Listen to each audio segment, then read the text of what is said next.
بسم اللہ الرحمن الرحیم۔ جماعت دہم کے عزیز طلباء و طالبات السلام علیکم۔ میں پروفیسر طارق نعیم بدر، شعبہ اردو دا کنسیپٹ اکیڈمی اسلام آباد آپ سے مخاطب ہوں۔ عزیز طلباء و طالبات، ہم نے پچھلے لیکچر میں سبق شروع کیا تھا اشرف صبوحی کا لکھا ہوا پرستان کی شہزادی کہانی ہے، اور اس کا ہم نے پہلا پیراگراف پڑھا تھا۔ پینسلیں کاپیاں لے کے بیٹھیں، جب بھی بیٹا آپ لیکچر سنتے ہیں اسے اپنے اوپر فرض کر لیں، کیونکہ جتنی باتیں میں یہاں پہ کرتا ہوں آپ کے فائدے کی، آپ کی سہولت کی، تو میں یہ چاہتا ہوں کہ ہم بہترین نمبروں میں کامیاب ہوں، اور انشاءاللہ آپ ہوں گے۔ اس لیے آپ لوگ بات مانا کریں، پینسلیں کاپیاں کاغذ لے کے بیٹھیں۔ سبق آپ کا ہے صفحہ نمبر 29 پہ 29۔ تو جہاں ہم نے سبق چھوڑا تھا وہیں سے ہم شروع کرتے ہیں دوسرے پیراگراف سے۔ الفاظ کے معنی میں انشاءاللہ بورڈ پہ لکھوں گا مشکل کے، آپ بھی ساتھ ساتھ لکھیے، اور اس کے بعد مشق کریں گے انشاءاللہ، وہ بھی آپ بورڈ پہ میں بورڈ پہ حل کرواؤں گا، کچھ زبانی بتاؤں گا، آپ نے وہ ساری کی ساری نوٹ بک پہ تحریر کرنی ہے۔ تو کہا کہ سنا ہے کہ نہایت شریف گھرانے کی بیٹی تھی، مرہٹہ گردی سے منی مرہٹوں کا حملہ، مرہٹوں کی طے کی ہوئی لڑائی۔ مرہٹہ گردی سے مراد ہے مرہٹوں کی لڑائی یا مرہٹوں کا حملہ، دونوں ٹھیک ہیں۔ مرہٹہ گردی میں ان کا خاندان تباہ ہو گیا، برس دن کی بیاہی بیوہ ہو گئیں۔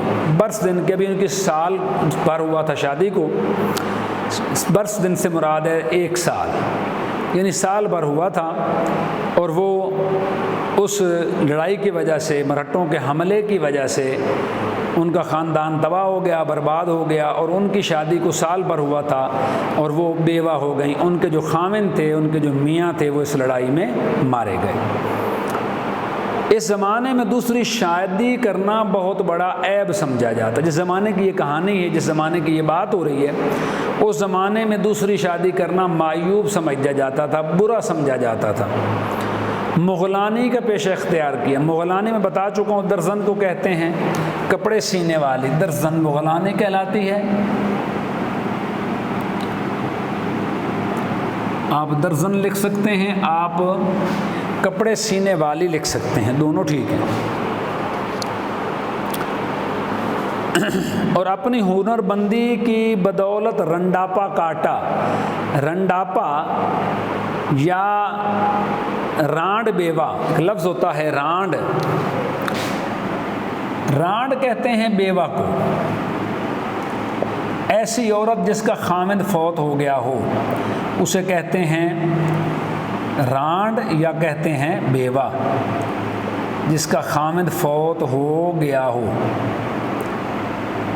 تو اس رانڈ سے رنڈاپا ہے، یعنی بیوگی کے دن، جس زمانے میں میاں کا سایہ نہیں رہا، میاں فوت ہو گئے، تو زندگی اکیلے میں بڑے خوبصورت طریقے سے سید تھیں، ذات کی نبی کریم صلی اللہ علیہ وآلہ وسلم کی ذات سے نسبت تھی، تو بڑے خوبصورت طریقے سے اپنی جوانی اور اپنی بیوگی کاٹی، اور کسی کے آگے ہاتھ نہیں پھیلایا، کسی برے کام میں مشغول یا مبتلا نہیں ہوئی، بلکہ مزدوری کر کے، درزن کا کام کر کے، کوشش کر کے، ہمت کر کے انہوں نے اپنی جو زندگی کے دن تھے وہ کاٹ دیے۔ جوانی تو عزت و آبرو سے کٹ گئی۔ آبرو کے معنی بھی عزت ہوتا ہے۔ جوانی تو عزت و آبرو سے کٹ گئی، خوب کمایا، ہزاروں روپے انعام میں لیے، مگر رکھنا نہ جانا۔ یہ اس میں بیٹا ایک بہت خوبصورت سبق ہے کہ برے وقت کے لیے کچھ نہ کچھ بچا کر رکھنا چاہیے۔ جو آگے اگر وہ سارا ہی آپ کھا لیں گے اس کی چھوٹی سی مثال ہمارے سامنے کرونا وائرس کی ہے۔ جن لوگوں کے پاس کچھ بچا ہوا رکھا تھا وہ اتنے پریشان نہیں ہوئے جتنے وہ لوگ پریشان ہوئے جن کے پاس وہی تھا کہ وہ لیتے تھے اور رکھنا انہوں نے کبھی نہیں جانا، جتنا آیا اڑا دیا محفلوں میں، گھومنے پھرنے میں، عیاشی میں۔ وہ لوگ ان حالات کے دوران بڑے پریشان ہوئے ہیں۔ چھوٹی سی مثال میں نے دی ہے، اور بھی مسائل ہو سکتے ہیں، صحت کے مسائل ہیں، اللہ نہ کرے تھانے کچہریوں کے مسائل ہیں۔ انسان کے ساتھ بہت سارے بیٹا مسائل ہیں، تو انسان کسی بھی وقت فطرت اس کو کسی بھی وقت کسی بھی مصیبت میں پریشانی میں مبتلا کر سکتی ہے، تو اس لیے پس انداز کرنا، کچھ بچا کے رکھنا ضروری ہے۔ کوئی شک نہیں ہے کہ رزق دینے کا وعدہ رب رحیم نے کر رکھا ہے، لیکن اس نے ساتھ یہ بھی کہا ہے کہ میری زمین میں پھیل جاؤ، میرا رزق تلاش کرو، دینے والا میں ہوں۔ تو مشکل وقت کے لیے ایکسپیرینس، ہم تو تجربہ کار ہیں، ہمارے سامنے تو بیٹا ایک زندگی لمبی گزری۔ میں آپ کو اپنا تجربہ بتا رہا ہوں، میرے بچے مشکل وقت آیا تو ان لوگوں نے بھی ساتھ چھوڑ دیا جو کہا کرتے تھے تمہاری سانس کے ساتھ سانس لیں گے، تمہاری سانس رکے گی تو ہم مر جائیں۔ تھوڑی سی مشکل کبھی اگر درپیش آئی تو وہ لوگ راستے میں چھوڑ کے چلے گئے۔ ایکسپیرینس شیئر کر رہا ہوں آپ کے ساتھ۔ تو اس لیے یہ بڑی خوبصورت بات کی ہے کہ مشکل وقت کے لیے کچھ بچا کے رکھنا چاہیے۔ دل کی حاتم تھی، حاتم سے مراد ہے سخی، یہاں پہ حاتم تائی مراد ہے، حاتم مراد ہے سخی۔ عرب میں ایک شخص رہا کرتا تھا جس کا نام تھا حاتم تائی، اس کی سخاوت دنیا بھر میں مشہور تھی اس زمانے میں، اسلام کی آمد سے قبل کی بات ہے۔ تو اس سے جو کوئی مانگتا وہ دے دیتا، دل کا بڑا غنی تھا، کنجوس نہیں تھا، کھلے ہاتھ کا آدمی تھا۔ تو فارس کے بادشاہ نے اس کے پاس 2 لوگ بھیجے کہ جاؤ اس کے پاس، سنا ہے حاتم کے پاس ایک سفید رنگ کا عربی گھوڑا ہے بڑا خوبصورت، جسے وہ اپنی جان سے زیادہ عزیز رکھتا ہے، جاؤ اور اسے جا کے کہو شاہ ایران نے بھیجا ہے، اور اس سے کہو وہ گھوڑا ہمیں تحفے میں دے دے، دیکھتے ہیں وہ کتنا سخی ہے۔ حاتم تائی وہ دونوں جو سفیر بھیجے، یہ دونوں لوگ نمائندے بھیجے، وہ شام کو پہنچے، رات ہوئی، ان کو کھانا وانا کھلایا، ویلکم کیا، رات رکھا، دن ہوا، سکون سے سلایا، بستر کر کے دیا، مہمان نوازی کی پوری۔ صبح اٹھے، ناشتہ کرایا جو زمانے کا رواج تھا، اور پھر پوچھا کہ اب بتاؤ میاں تم کہاں سے آئے ہو اور کیوں آئے ہو؟ تو ان نمائندوں نے یا ان ایلچیوں نے، ان سفیروں نے اپنی آمد کا مقصد بیان کیا کہ ہم شاہ ایران کے نمائندے ہیں، بڑی دور سے آئے ہیں اتنا فاصلہ طے کر کے، اور انہوں نے کہا ہے کہ حاتم تائی کو کہو اس کے پاس جو عربی سفید رنگ کا خوبصورت عربی گھوڑا ہے وہ ہمیں تحفے میں دے دے۔ حاتم تائی کی آنکھوں میں آنسو آ گئے، روایت ہے، اور اس نے کہا میاں یہ بات تم رات کو آتے ہی کرتے تو میں تم سے گھوڑا منع نہ کرتا، ہوا یہ کہ جب تم پہنچے رات کو بارش ہو گئی تو میں اچھے کھانے کا کہیں بندوبست نہیں کر سکا، تو مہمان سے بڑھ کر کوئی چیز نہیں ہے، میں نے وہی گھوڑا ذبح کر دیا، یہ اس کی کھال پڑی ہے، جو رات کو تمہیں کھانے میں کھلایا وہی گھوڑا تو تھا، تو کاش تم رات کو بتا دیتے تو میں کوئی اور بندوبست کر لیتا، مجھے کچھ نہیں سوچا، تو میں نے کہا گھوڑا زیادہ پیارا نہیں ہے، مہمان زیادہ پیارے ہیں، تو میں نے وہی گھوڑا تمہیں کھلا دیا۔ تو اس لیے حاتم تائی ایک مثال بن گیا دنیا کے لیے غنی ہونے کی، تو اس لیے کہا ہے کہ دل کی حاتم تھی، ایمانی سخی تھی جی۔ اور پرانے شریفوں میں ایک یہی عیب ہوتا ہے کہ وہ وقت کی قدر نہیں کرتے۔ پرانے لوگ رکھ رکھاؤ والے لوگ تھے، محبتوں والے، اخلاص والے، پیار والے، دوسروں کی عزت احترام کرنے والے، دوسروں کا ساتھ حوصلہ دینے والے، دوسروں کو تکلیف میں دیکھ کے فوراً ان کی مدد کرنے والے۔ آپ تو خیر چونکہ ہم مہذب ہو گئے ہیں، ماڈرنائز ہو گئے ہیں، سوشلائز بھی ہو گئے ہیں، ہمارے زمانے میں یہ تھوڑی سی بات کہہ لیں کہ اس زمانے میں ہم اتنے مہذب نہیں تھے، لیکن اثار موجود تھا، صلہ رحمی موجود تھا۔ مثال میں اکثر اپنے اسٹوڈنٹس کو سناتا ہوتا ہوں، مہینے میں ایک بار گوشت پکا کرتا، پیسے نہیں ہوتے تھے، پاؤ گوشت، 1 پاؤ مہینے میں ایک بار۔ والد صاحب کہتے تھے چھوٹیاں بوٹیاں بنا دیں ذرا، محمد بخش نام تھا، چھوٹیاں بوٹیاں کیوں؟ وہ بچپن میں تھا تو سمجھ نہیں آئی، پھر تھوڑا بڑا ہوا تو سمجھ آ گئی۔ ماں نے یہ بات سمجھائی، میری ماں سکول نہیں کبھی گئی، میری ماں کبھی سکول نہیں گئی، ان پڑھ ماں کا بیٹا ہوں، اثار میری ماں نے سمجھایا، استاد بڑی تھی۔ کھانا پکتا، شوربہ ڈھیر سارا ہوتا، تھوڑی بوٹیاں 3 4 5 6 بوٹیاں، شام ہوتی کھانا پک جاتا، جس دن گوشت پکتا میری شامت آ جاتی، میں اکیلا تھا، بہن بھائی کوئی تھا نہیں، تو وہ سلور کی ڈونگیاں ہوا کرتی تھیں۔ اب تو وہی بات ہے، ہم بڑے سویلائز ہو گئے، بڑے امیر ہو گئے، اب تو ہمیں ان برتنوں میں کھانا معیوب لگتا ہے۔ تانبے کے برتن، پیتل کے برتن اور وہ سلور کے برتن، سلور کی ڈونگیاں ہوا کرتی تھیں۔ اماں نے ایک بوٹی اور کچھ شوربہ ڈال کے اوپر پلیٹ ڈھک دینی اور کہنا جا ماسی زرینہ کے گھر دے آ، یہ ماسی فاطمہ کے گھر دے آ، یہ فلاں کے گھر، وہ 4 5 گھر تھے، ان میں دے آتا۔ مجھے غصہ بڑا آتا تھا کہ جب شام کو ہم کھانے بیٹھتے ہیں تو شوربہ بچتا ہے، بوٹی ہوتی کوئی 3 ہی لوگ تھے گھر میں ہم۔ اگلے دن کہنا جا وہ ماسی کے سے نا خالہ سے جا کے برتن لے آ، جا کر ماسی زرینہ اماں کہہ رہی برتن دے دے، دفع ہو جا۔ میں بڑا حیران ہوتا تھا کہ ان کو سالن دیے برتن نہیں واپس کرتے اور کہتے ہیں دفع ہو جا۔ چھٹی جماعت میں آیا نا، شعور آیا تھوڑا، تو پتہ چلا، اس دن ماں نے بتایا، برتن لینے گیا بستی کسی نے کر دی، خالہ نے، ساری خالائیں ہوتی تھی، اپنے سے بڑی سارے قابل عزت ہوتے تھے، کسی خاندان کا ہے کسی برادری کا ہے۔ بابا جی سامنے آ جب ہم ڈرا کرتے تھے، بے شک نہ جانتے ہوں لیکن بزرگ کی عزت دل میں تھی، بابا یار کچھ کہہ نہ دے، سائڈ پہ ہو جاؤ۔ بابا نے کہیں تھپڑی مار دی تو یہ نہیں پوچھا پلٹ کے کہ تو نے کیوں کچھ کہا ہے، نہیں، ڈانٹ دیا ہے۔ ایثار بتا رہا ہوں، صلہ رحمی، انسانیت سے محبت تھی لوگوں کو۔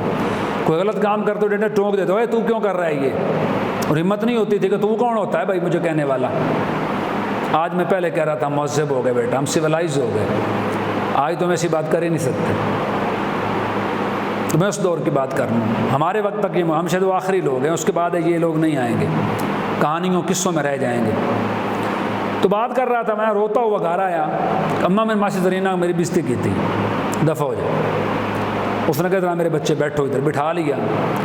اس نے کہا بیٹا، میں نے پوچھا، میں نے کہا اماں یہ دنیا کے گھروں میں بھیجتی رہتی ہے، مہینے میں ایک بار گوشت پکتا ہے اور آپ تقسیم کر دیتی ہو سارا، ہمیں ملتا نہیں ہے۔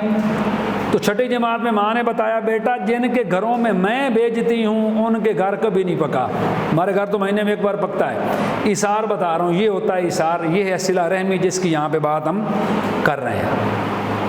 تو وہ جو میں نے مثال آپ کو سنائی اس کی بات میں کر رہا ہوں، پرستان کی شہزادی سیدانی بی کی جو ہم بات کر رہے ہیں کہ وہ ایثار اور صلہ رحمی کی پیکر تھیں، رکھنا نہیں جانا، کسی کو تکلیف میں دیکھا جو ملا دے دیا، جو پاس ہوا لٹا دیا، کبھی یہ نہیں سوچا کہ میں سارا کچھ رکھ کے اپنے پاس بیٹھ جاؤں، وہ مر رہا ہے تو میں اس کی مدد کیوں کروں، ایسا وہ لوگ نہیں سوچتے تھے۔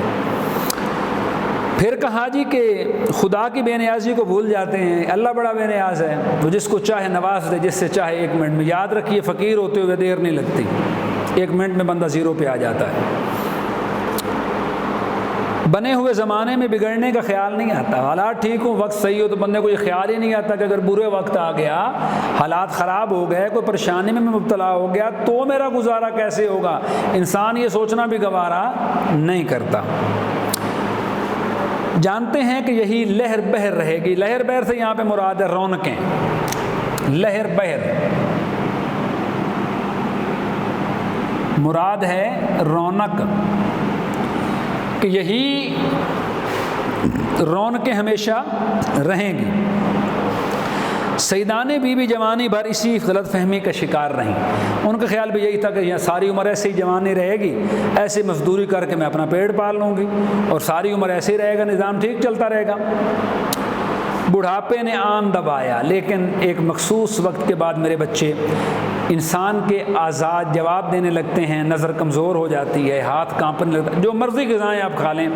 بابا بلے شاہ کا ایک شعر یاد آ گیا، پنجابی میں ہے، کسی کو سمجھ نہ آئی ہو تو جمعے والے دن مجھ سے پوچھ لینا ہے، میں ویسے بتا بھی دیتا ہوں اردو میں بھی، مثال یاد آئی تو میں نے کہا میں آپ کو بتا دوں۔ تو بڑھاپے نے آن دبایا، بابا بلے شاہ کہتے ہیں کوئی آکھے لک دیاں پیڑاں تے کوئی آکھے چک، کوئی آکھے لگ دیاں پیڑاں، کوئی کہتا ہے کمر کا درد ہے، کوئی کہتا ہے چک پڑ گئی ہے، سچی گل ہے محمد بخشا اندروں گئی ہے مک۔ وہ کہتے ہیں محمد بخش صاحب کی سچی بات یہ ہے کہ اندر سے جب ختم ہو جاتی ہے، اب جو مرضی کھلا لیں، کسی کو پلا لیں، اعضاء ایک مخصوص وقت تک اپنا کام مکمل کرتے رہتے ہیں اور پھر آہستہ آہستہ کمزور ہونا شروع ہو جاتے ہیں، تو بندہ کہتا ہے کہ بندہ بوڑھا ہو گیا۔ طاقتیں دغا دے گئی، دغا سے مراد یہاں پہ ہے دھوکہ۔